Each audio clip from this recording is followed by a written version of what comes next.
On February 20th, 2003, 100 people lost their lives and 230 were injured in one of the deadliest nightclub fires in U.S. history.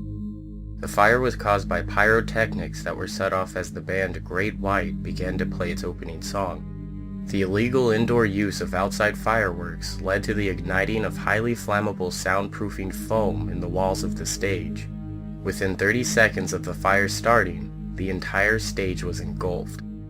Most of the 462 occupants ran for the narrow hallway of the front entrance. The entryway soon became packed with terrified people all trying to leave at once. Some were trampled to death as the frightened crowd tried to escape the smoke and flames that were closing in behind them. In the chaos, the front door became a tangled mess of bodies as dozens of people piled on top of each other in a frenzied attempt to flee. Within 5.5 minutes, the entire club was engulfed in flames and hundreds of lives were lost and ruined. During the investigation, it was concluded that a fire sprinkler system would have contained the fire long enough for everyone to escape. Because of the building's age and size, it was thought to be exempt from sprinkler system requirements. However, the building had undergone changes that removed its exemption from the law, a fact fire inspectors never noticed. On the night of the fire, the club was legally required to have a sprinkler system, but did not.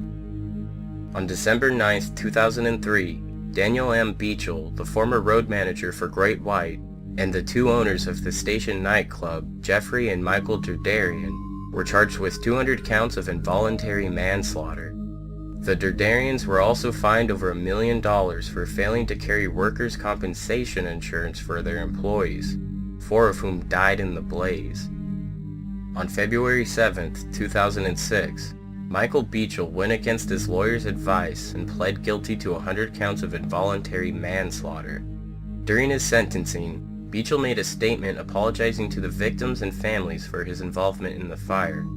The judge sentenced Beachel to 15 years in prison, with 4 to serve and 11 suspended, plus 3 years probation.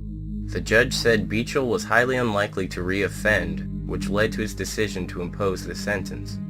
On September 4, 2007, some families of the fire's victims expressed their support for Beachel's parole.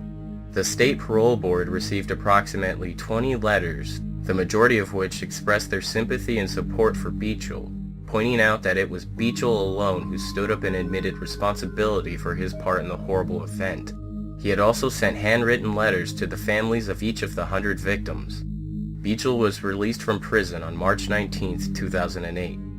Following Beachel's trial, the station owners Michael and Jeffrey Derderian were scheduled to receive separate trials.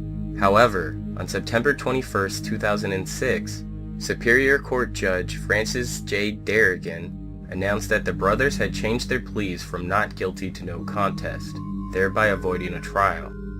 Michael Derderian received 15 years in prison with 4 to serve and 11 years suspended, plus 3 years probation, the same sentence as Beachel.